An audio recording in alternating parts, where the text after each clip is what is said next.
I'm going to talk about 3 projects today. They're all projects that are created through collective processes. So there's a bunch of artists that create them, and in most of them I've initiated it and I'm leading, but there's a lot of other people who aren't here. Rather than speaking about my own kind of sound work, because I felt like this was also sort of in this in-between zone. And all of these projects, they situate the artist initiator sort of between artist and curator and dramaturg and director or educator in some way. They all also work with found sound, so like field recordings or archival materials, or the gesture of re-performing or restaging someone else's music as a kind of like, I guess like the cover or something like that.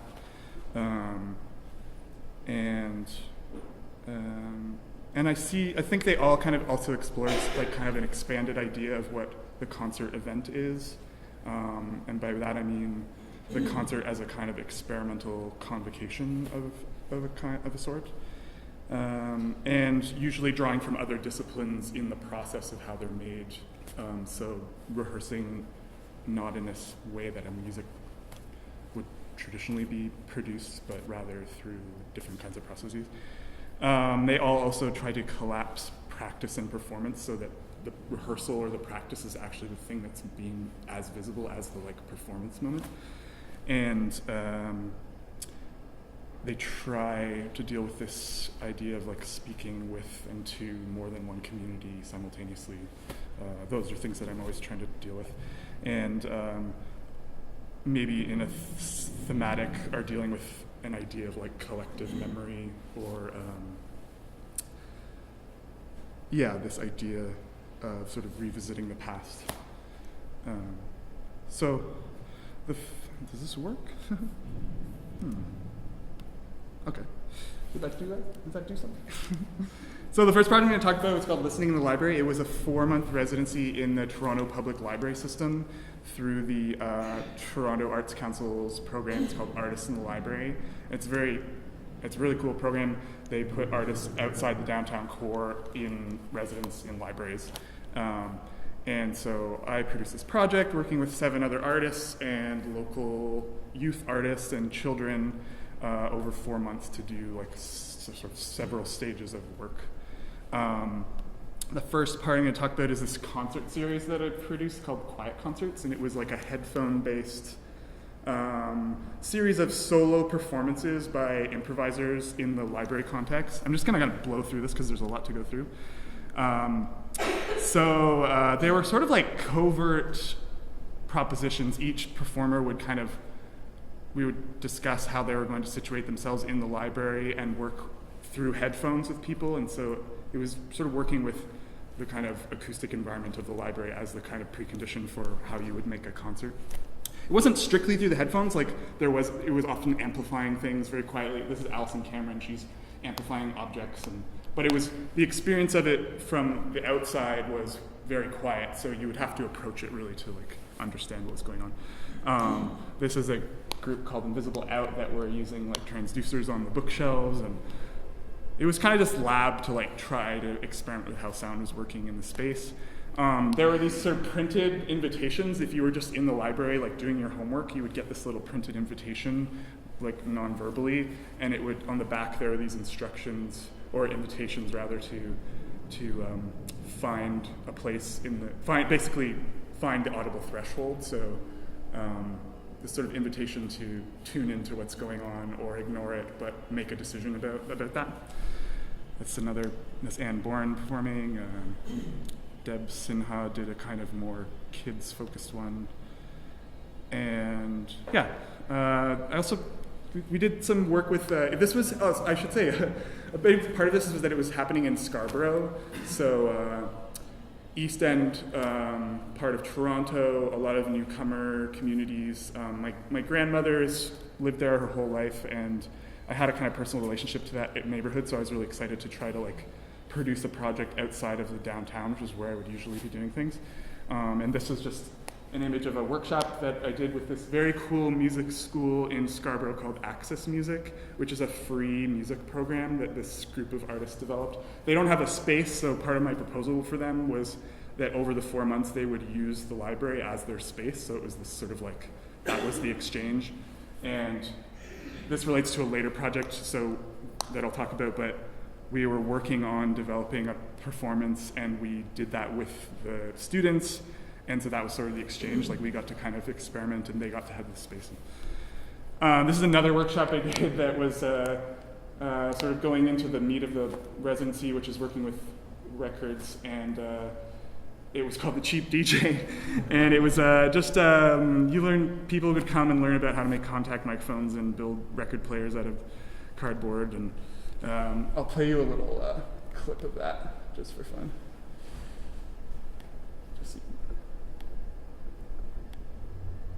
This is just sort of footage from the workshop. A bunch of like middle-aged ladies from the condo towers came, and we had dollar records that they would just basically destroy.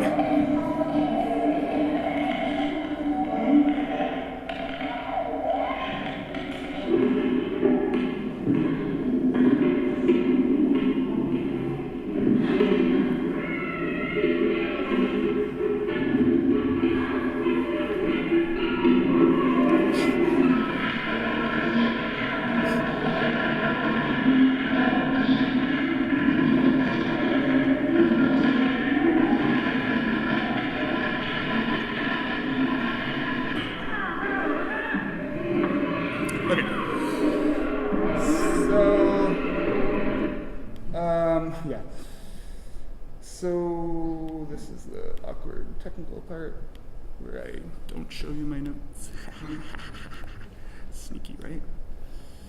Another part of this project was this children's workshop I developed called Noises, and it was an after-school program every week where the kids would come and I'd give them field recorders, and they would learn about field recording, learn about audio, learn about sound. And the idea was that they were creating a collection of drawings that were based on the recordings that they were collecting.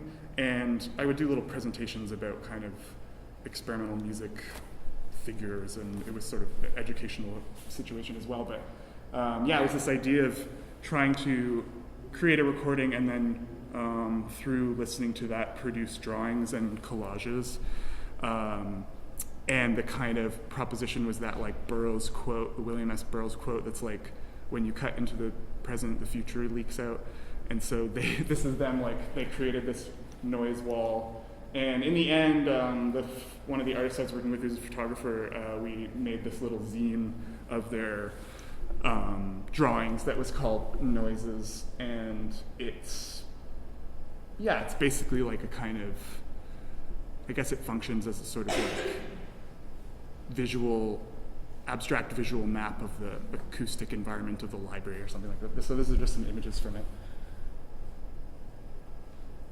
And the idea was that every page was a noise.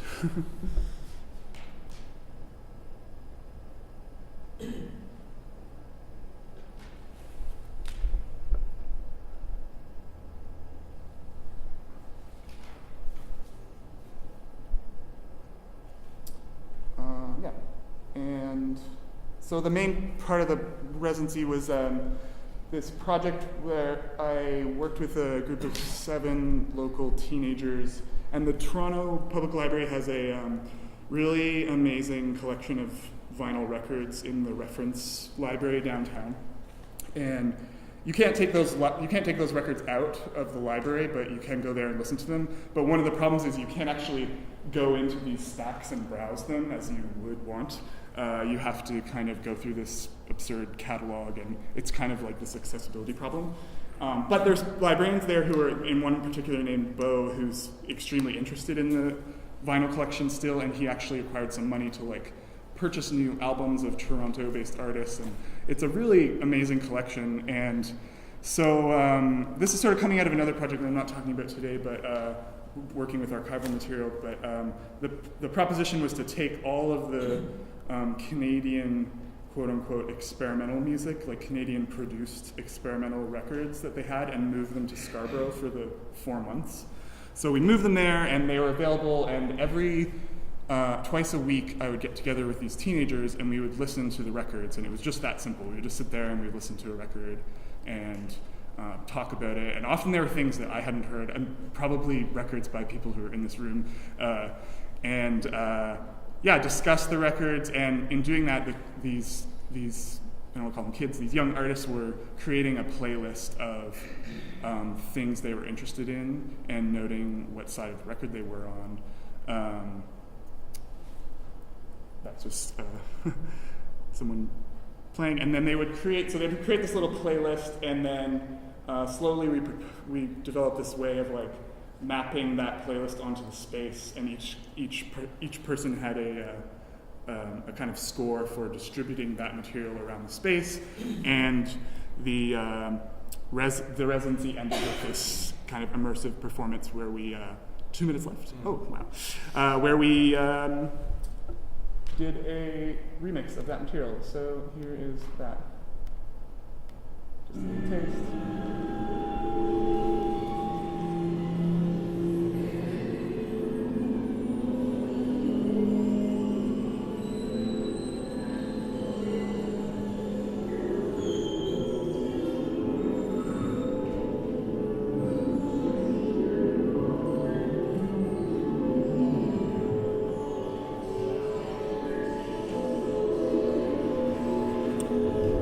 Sorry, I'm going to skip forward, but yeah, that was like a 2-hour kind of durational remix of that material. And now I'm going to talk about Public Recordings. Public Recordings is a collective in Toronto that was started in 2003 by a media artist and a dancer, and they produced dance work for about 10 years. And in the past 5 years, it's become a collective of 4 artists, theater maker, interdisciplinary performance maker, myself, and choreographer, restaging a piece by Pauline Oliveros that I clearly don't have time to talk about very much right now, but it's called To Valerie Solanas and Marilyn Monroe in Recognition of Their Desperation. And it's a piece that she created kind of right after the kind of 1968 moment, and in response to sort of like political, social unease of that time, and also her experiences in the women's movement. And it's an orchestral piece for any number of performers, and it's conducted through the shifting colors of light. And we're producing a version of it with a large ensemble of about 20 dancers who are performing as musicians, and also a few musicians who are in there. And yeah, I'd love to tell you more about that. There's a video there. I just want to skip through to the last project. So the music gallery is presenting that in, I guess it's 2019. The last project I want to talk about is Performance Encyclopedia. It's a project that tries to collapse publication and performance. So it's a show that is a book. And it's produced by Amy and Evan, who are 2 of our associate artists of Public Recordings, and they work with the curators who present the show to create themes around the idea of work, like how to work. And they create a cast of writer-performers who come together for a week, and they discuss the themes and create articles for the encyclopedia, and produce, lay out the text and print and bind a series of books. And then they rehearse this performance, and the performance, when you come to the performance, the audience enters the room, and the writer-performers give each person a book, and this performance is the simple act of reading. So we all sit in the room and we read this book, and everyone reads silently in their own way. The reading of the book is a kind of familiar action to everyone, obviously, but at some point you sort of realize that they're going to take the book back you're going to lose the book, so the way you're reading it in the performance kind of changes, because you realize you're not going to have it for the rest of time. So this inevitably changes the information that you're seeking from this book and how you're reading it, and eventually a bell rings and they take the book back from you. That's it. Yeah, it's sort of a meditation on where knowledge goes. Is it in a book or is it in the commons or something like this? Thank you.